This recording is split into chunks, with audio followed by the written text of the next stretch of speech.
Last time I was in prison when I bought that house for mama, when I bought this for the bros and the masjid, and you know, I finally got a chance to be here and really get this shit out the mud. You know, it's a massive difference when you get this shit out the mud, bro. Feds took everything from this man. The apartment complex, the cars, the money. 6 years of his life, he came home with nothing. 60 days later, he spent $2 million legally this time. And the crazy part is, he's not done. He's just getting started. I'm Mike the Negotiator. Today I'm breaking down exactly how Ralo rebuilt a real estate empire in 60 days using a strategy that most investors don't even know exists. And at the end of the video, I'm going to show you how to start this same strategy even if you have just $500 in your pocket right now. Let's get into it.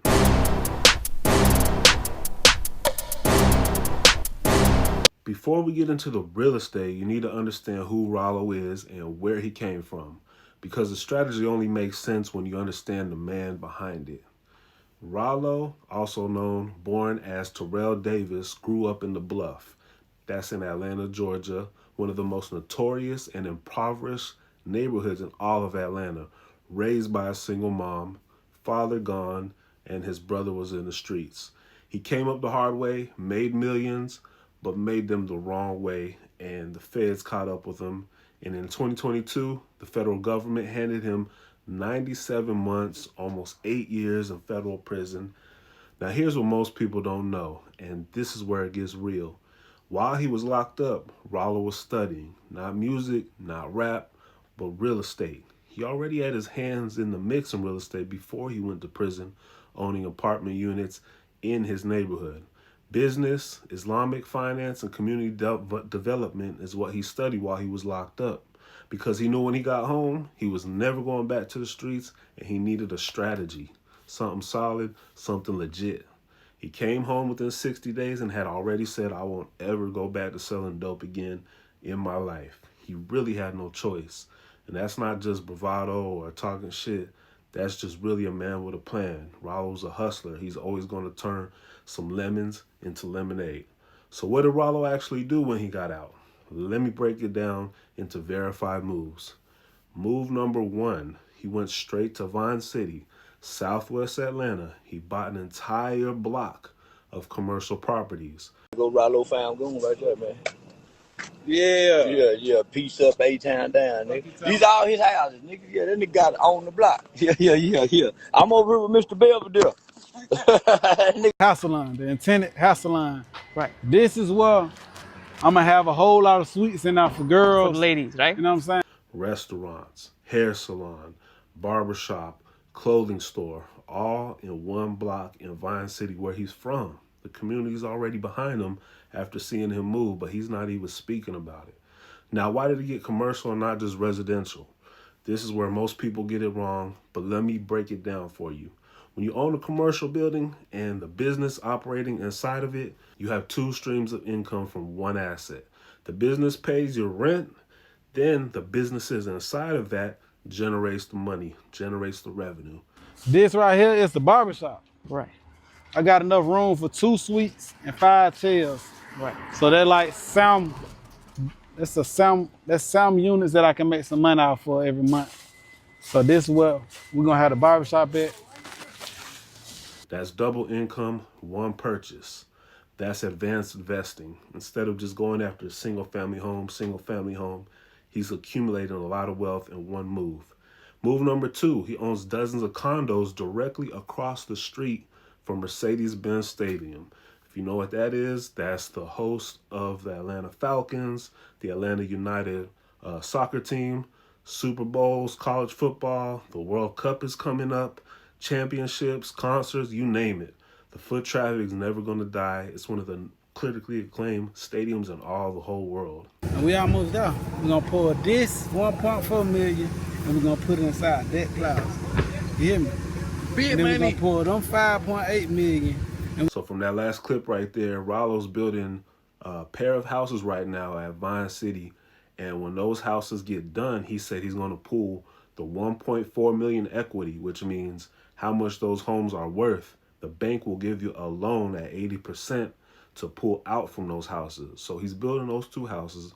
He's going to pull out 1.4 million combined from both of them. And then he's going to put it into that plaza, that commercial plaza we talked about with the businesses. He's going to upgrade the value of that to 5.4 million by fixing it up. The bank's going to say, okay, you fixed that plaza up. You got some businesses in there. It's now valued at 5.8 million. He's going to then use that to build and duplicate the whole process with more properties, commercial or residential. And that's how you beat the bank, how you beat the system, and build that portfolio up. And we're just gonna keep doing this shit again and again and again until we got 200-300 million, and everybody accumulating money all across the board. That's the plan, Jack. Ralo's a G for that, but keep watching. All right, stick with me now. This is called the BRRRR strategy. B with 4 R's. BRRRR. BRRRR, okay? And that's exactly what Ralo does, whether he calls it that or not, but I'm going to break it down for you so you can understand it really quickly. So stick with me so you know what a strategy is. You find an undervalued property. Could be a vacant bando somewhere in the neighborhood, a distressed home, a vacant lot in a neighborhood that's appreciating, Vine City, where Ralo's at. Could be a commercial building that needs work. So don't just overlook those empty plazas. You buy it below the market value. That gap between what you paid and what it's worth, that's your built-in equity from day one. In Atlanta right now, neighborhoods like Vine City, Oakland City, Pittsburgh, these are still accessible. They still have a lot of devalued properties that need value, but they are appreciating very fast. You got to get in now while it's at the ground floor. You can get it for a good price. Now let's get to the R, rehab. You improve the property, new roof, new units, new commercial fit out, whatever it needs to maximize its value and rental income.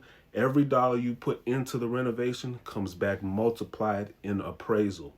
Let's get to the second R, rent. Now you cash flow. Ralo specifically rents by the room, not by the unit. That's intentional. Renting by the room on a 4-bedroom property in Atlanta can generate $800 to $1,200 per room versus $1,800 for one whole house, one whole unit. Do the math. You're getting $3,200 to $4,800 per month instead of just the $1,800 from renting one building to one person. It's a different strategy.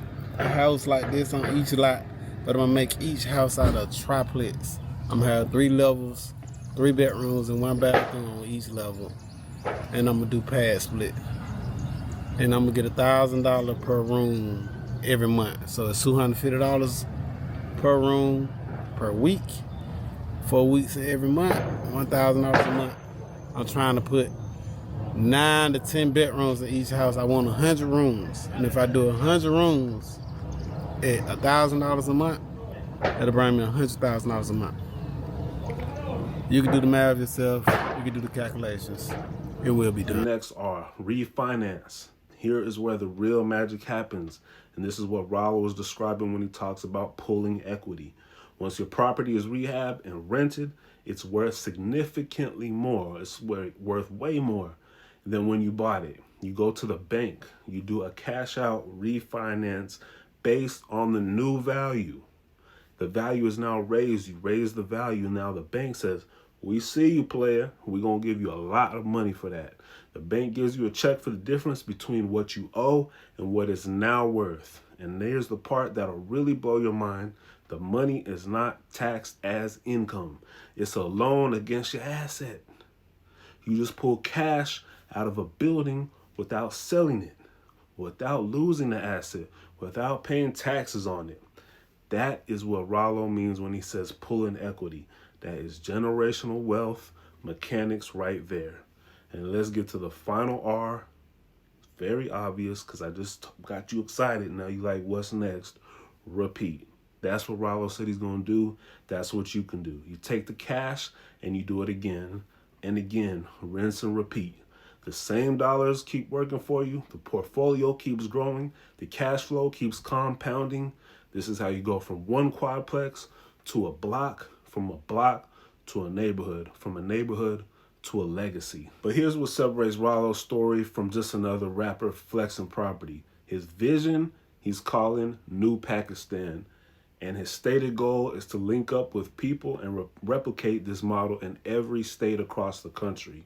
He's not just building a portfolio, he's really building a movement. He's also working to open the first Vine City Mosque, which is already and currently open in the history of Atlanta, because he understands that real community development isn't just about buildings, it's about the people too. It's about spiritual infrastructure as much as it is physical infrastructure. At the end of this street, this used to be the corner store back in the day. Right. They used to call it the White Store. And this is where all the dope boys used to post up at and make their little money on. But the store really was making all the money on. As time progressed, we learned that. Yeah. But at first, we thought we was making money in front of the store. But the dope boy used to make money right here while the precinct was right here. This is the precinct for the police. Right. The police used to goddamn have that. I was finna buy that. But somebody caught it before me. That's a rehab center for women. Right. They've been doing a hell of a good job over there. And that really hits different to me, and that's really why I created this page, is because we have to start connecting things, the keys and the culture. So make sure you do follow and subscribe to this page, Keys and Culture. We're not just about real estate, we're about investments, power, self-determination. The difference between a community that gets gentrified out and a community that owns its own future. Ralo went to federal prison, came home with nothing, and chose to build instead of go back to what he knew. I know you're like, Mike, that's cool and all, but Ralo got bread. He came home with money. I don't have $2 million to deploy. I hear you and I got you, but here's the bridge, and this is what I teach every single day as Mike the Negotiator. This is really where it gets good and my personal favorite. You don't have to start with the BRRRR strategy. You start with wholesaling. Wholesaling is how you build the capital to eventually execute what Ralo's doing. This means getting very large sums of cash fast and easy without having any dollars in your pocket. So let me give you the rundown in a fast version of how to build that capital. Step 1, you want to find a motivated seller in an up-and-coming neighborhood, somebody going through a probate, which means they inherited a property, maybe they're behind on taxes, or somehow need some fast cash. Step 2, get that property under contract at below market value. No money is needed to do this. You can get a contract from my school group. You just need negotiation skills.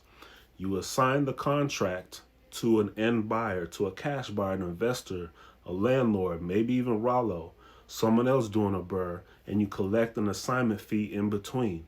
$5, $10, $15, $20,000 cash in your pocket, in your bank account.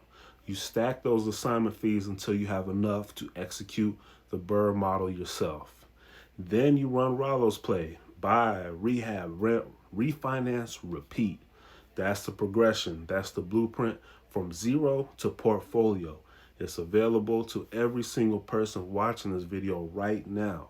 You literally don't need anything to start. You literally hit the ground running, find a motivated seller, find the contract, assign the contract, collect your fee. And that's wholesaling all in a nutshell. And that's inside my school group if you want to learn step for step exactly how to do that and start today, literally. Now I'm going to leave you with this right here.